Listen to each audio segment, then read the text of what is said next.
నమస్తే వ్యూవర్స్. గత కొన్ని రోజులుగా తిరుపతి లడ్డు విషయం మన అందరం చూస్తున్నాము. చాలా బాధాకరమైన విషయం అది. ఈరోజు ఈ సందర్భంలో రాధా ప్రమోద్ దాస్ స్వామీజీ మన ఇంటికి వచ్చి ఉన్నారు. ఆయన అడిగి కొన్ని విషయాలు తెలుసుకుందాము. నమస్తే స్వామీజీ. హరే కృష్ణ. స్వామీజీ, రెండు చిన్న ప్రశ్నలు ఉన్నాయండి. సో ఇలా జరిగింది, మన అందరం కూడా ఆ ప్రసాదం స్వీకరించాము. దీని విషయంలో ఇప్పుడు గుళ్ళు అయితే ప్రక్షాళన చేశారు, మరి మనందరం స్వీకరించాము, మనం ఏం చేయగలుగుతాము?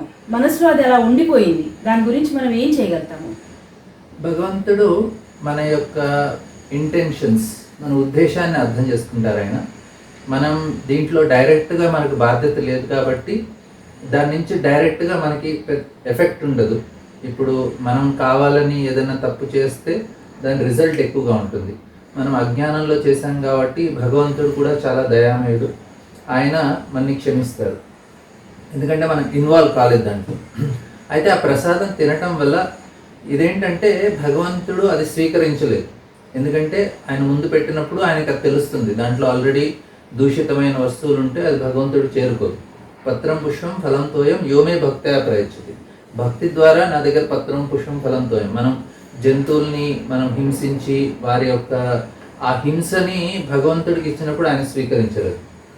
అయితే మనకి దాని నుంచి అది భగవంతుడు స్వీకరించలేదు కాబట్టి మనం అది తిన్నాము. అఫ్కోర్స్ మన యొక్క మనసులో కొంచెం భగవంతుడి నుంచి పాపం అయితే రాదు, కాకపోతే ఆ జంతువుకి ఏదైతే హింస జరిగిందో అది కొంచెం వాటా మనకు కూడా వస్తుంది.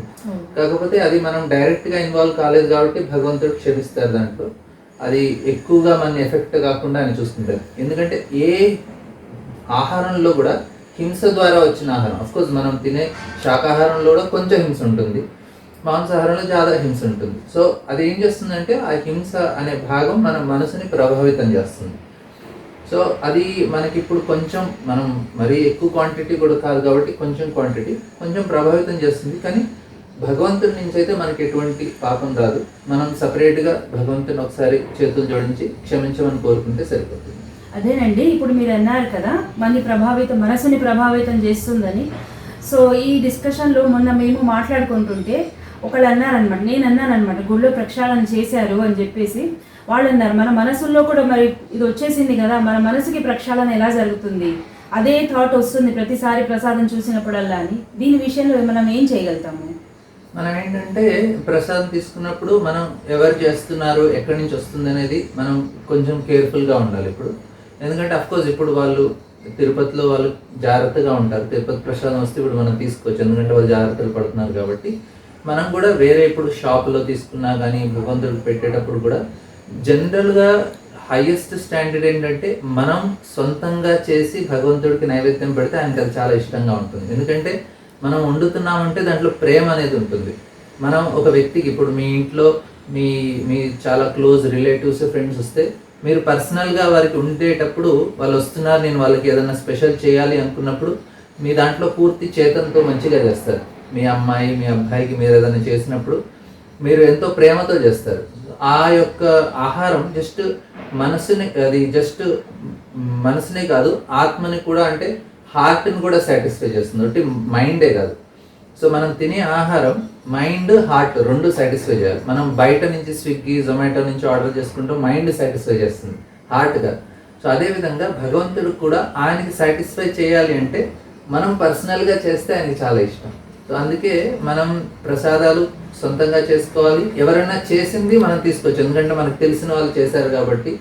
గుళ్ళో కూడా అక్కడ పూజారి చేస్తారు, లేకుంటే ఎవరైనా చేసి తీసుకొస్తారు, అలా మనకి ఇబ్బంది ఉండదు. షాపుల నుంచి తీసుకొచ్చేటప్పుడు వాళ్ళు ఎటువంటి నెయ్యి వాడతారో ఎటువంటి నూనె వాడుతున్నారో మనకు తెలియదు. సో జనరల్గా ఎవరైనా ఇంట్లో చేస్తున్నారు అంటే మనం దాన్ని స్వీకరించవచ్చు. ఇంకొక డౌట్ కూడా వస్తుందండి ఈ విషయంలో. ఇప్పుడు చాలామంది ఫ్రెండ్స్ అలా వెళ్ళి వస్తూ ఉంటారు మన పుణ్యక్షేత్రాలకి, వాళ్ళు తీసుకొచ్చి ప్రసాదం ఇస్తారు. అది వద్దు అని చెప్పలేం కదా, చెప్పడం, ప్రసాదం వద్దని చెప్పడం కూడా మహాపాపం అని చిన్నప్పటి నుంచి పెద్దవాళ్ళు చెప్తూ వచ్చారు. సో ఎలా చేయాలి? ఇప్పుడు వాళ్ళకి వద్దని చెప్పలేము, అది తీసుకుంటే మనసులో డౌట్ వస్తుంది, ఏం చేయాలి? మనం వాళ్ళు ఇచ్చే డ్రై ఐటమ్స్ ఏవైతే ఉంటాయో, మనకి డ్రై ఫ్రూట్స్ అయినా లేకుంటే ఫ్రూట్స్ అయినా లేకుంటే ఏదైనా డ్రై ఐటమ్, దీంట్లో కుకింగ్ ఎక్కువగా ఉండదు, అట్లాంటి ఐటమ్స్ తీసుకోవటంలో మనకి ఏం ప్రాబ్లం ఉండదు. వాళ్ళ నుంచి అక్కడి నుంచి ఏదన్నా వాళ్ళు అక్కడ షాపులో కొన్ని స్వీట్లు ఏమైనా తీసుకొస్తే మనం వాళ్ళు హర్ట్ అవుతారు అనుకుంటే తీసుకోవచ్చు, వాళ్ళ ముందు మనం తిన్న అవసరం లేదు. తర్వాత మనం వేరే జంతువులు కూడా తిన్నా కానీ అది వాటికి కూడా బెనిఫిట్ ఉంటుంది ప్రసాదం. చీమలు కూడా మహాప్రసాదం తింటే అవి కూడా వాటికి కూడా వైకుంఠం లభించే అవకాశం ఉంటుంది. అందుకే మహాప్రసాదం ఎవరు తిన్నా కానీ వాళ్ళకి బెనిఫిట్ ఉంటుంది. సో మనకి డౌట్ అనిపించినప్పుడు జస్ట్ తీసుకోండి వద్దనకుండా, కానీ మనం స్వీకరించిన అవసరం లేదు. మనం దండం పెట్టి దాని చుట్టూ ప్రదక్షిణ చేసినా కానీ మనకి బెనిఫిట్ ఉంటుంది. ఎందుకంటే ఏకాదశి రోజు మనకి ఎవరైనా ప్రసాదం ఇచ్చారు, ధాన్యం, అది తినలేము. ఏం చేస్తాం, మనం పెట్టి 3 సార్లు ప్రదక్షిణ చేసి దండం పెట్టుకొని మనం వేరే వాళ్ళకి పంచిపెట్టచ్చు. థ్యాంక్ యూ స్వామీజీ, చాలా సందేహాలు దూరం చేశారు. Thank you Hare very Krishna. Much.